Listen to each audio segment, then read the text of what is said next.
something broke. On Friday, actually, let me be more specific, something that was supposed to break didn't. And that difference, that's what should terrify every major bank on Wall Street right now. You see, for decades, there's been this ritual. Every Friday, like clockwork, the price of silver would get hammered down. The banks would dump massive sell orders into the market, algorithms would kick in, and the price would crater. Traders called it the Friday smash. It was as predictable as the sunrise. Until last Friday, when the sun forgot to rise, the dump started right on schedule. Sell orders flooded the exchanges. The price dipped, and for a moment, everything looked normal. But then, it stopped. The price hit what can only be described as an invisible concrete floor. And what happened next? A wall of buying power emerged from absolutely nowhere, orders so massive they swallowed the bank's selling pressure in seconds. Those red candles, they turned green. The dip wasn't just bought.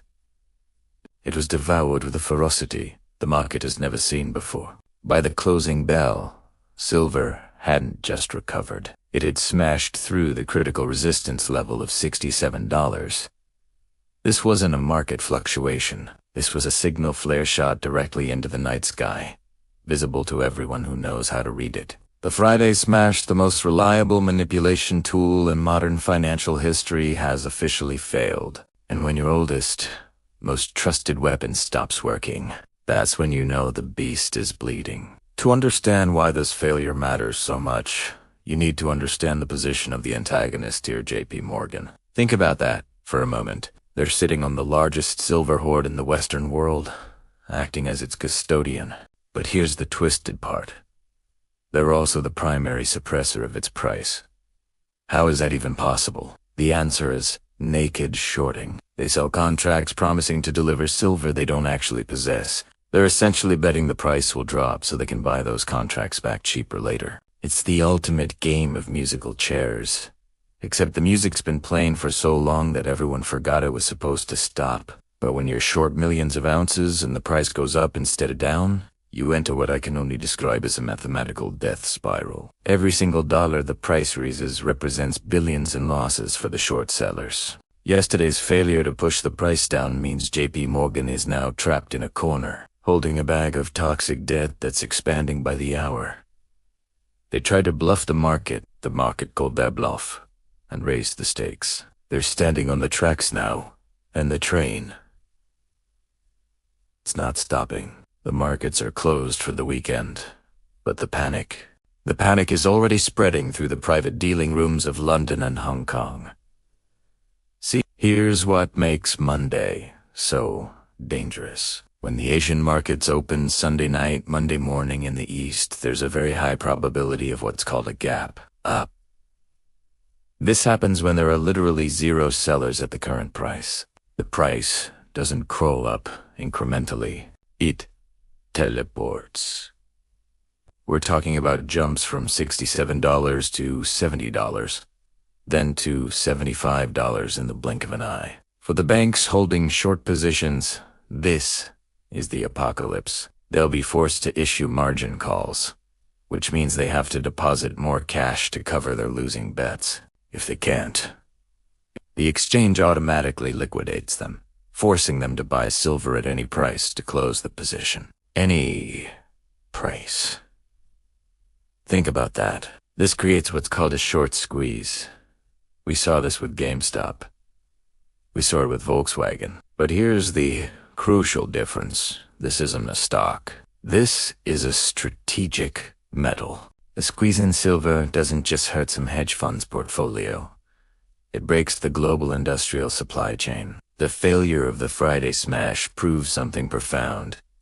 The physical market is finally decoupled from the paper market. For decades, the price of silver was determined by men in suits, trading digital receipts in New York, paper contracts, promises, IOUs.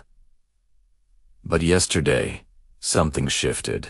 The industrial buyers, Samsung, Tesla, Apple, the Chinese solar giants, they stopped caring about the paper price. They realized the paper price is a lie. Wait, let me back up for a second. These companies need physical metal to build their products, actual bars of silver. And you know what?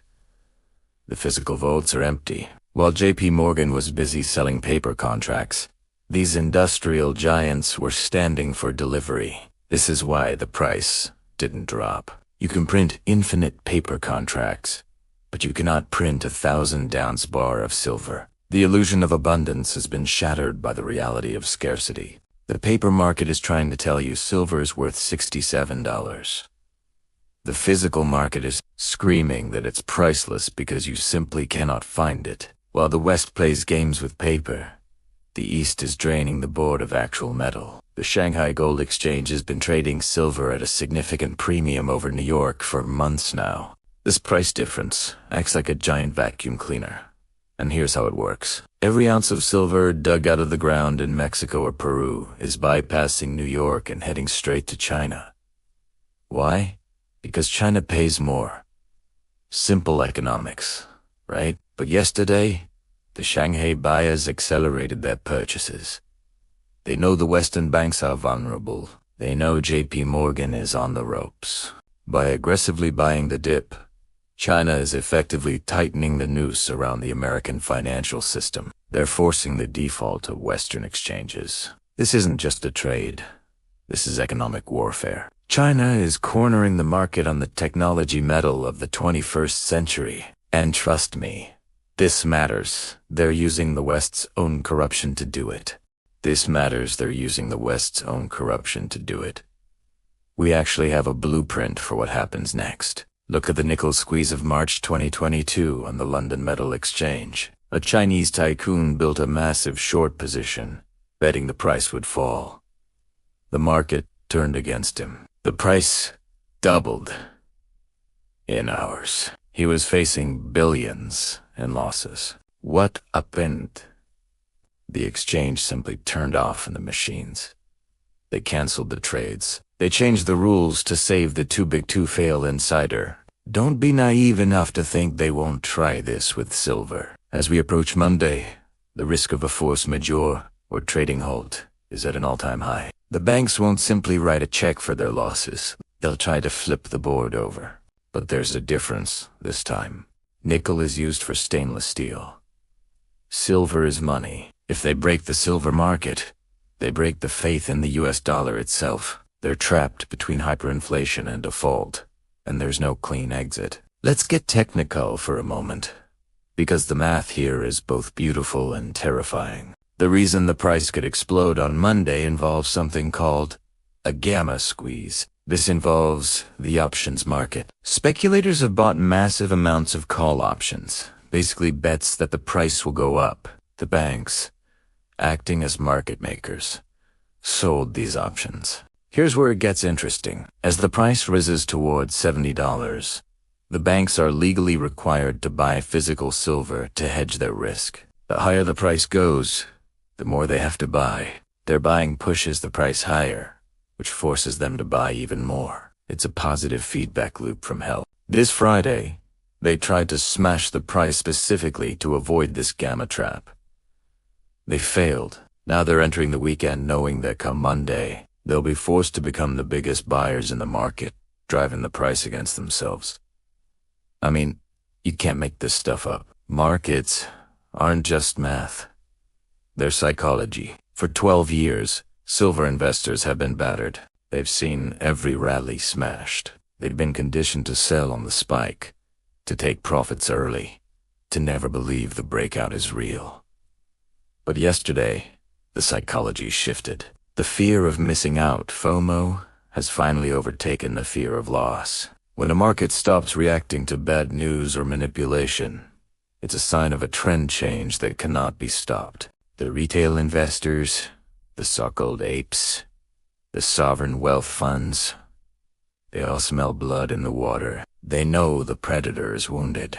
This psychological shift is dangerous for the banks because it creates a self-fulfilling prophecy. If everyone believes the price will gap up on Monday, everyone holds. If no one sells, the price goes to infinity. The spell of the omnipotent banker has been broken. We need to address the elephant in the room. What happens if silver hits $100? At $100 silver, the liabilities of the major bullion banks exceed their Tier 1 capital.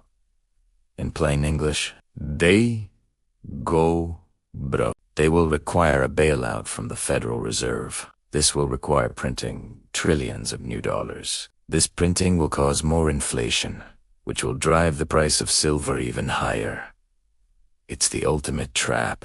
JP Morgan's short position isn't just a bad trade, it's a systemic risk. They've leveraged the entire Western financial system against the price of a metal they cannot print. Monday isn't just about the price of silver. It's about the solvency of the banking cartel. If they lose control on Monday, the contagion spreads, no gold, to bonds, and eventually to the currency itself. So where does this leave you? It leaves you with approximately 48 hours before the Asian markets open. The Friday smash failed. The suppression is ending. The beach bowl they've held underwater for decades is about to rocket to the surface. The price you see on the screen right now, $67, is a ghost. It's a legacy price. It's likely the last time you'll ever see silver in the 60s. When the market reopens, we're entering uncharted territory. True price discovery is coming, and it's going to be violent.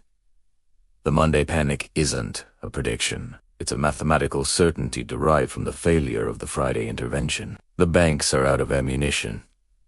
The vaults are out of metal.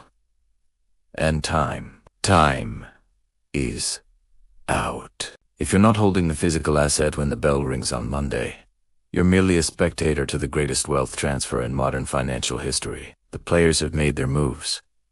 The board is set. And the game that's about to unfold, it's going to rewrite the rules of global finance forever. The question isn't whether the system will break. The question is whether you'll be on the right side when it does.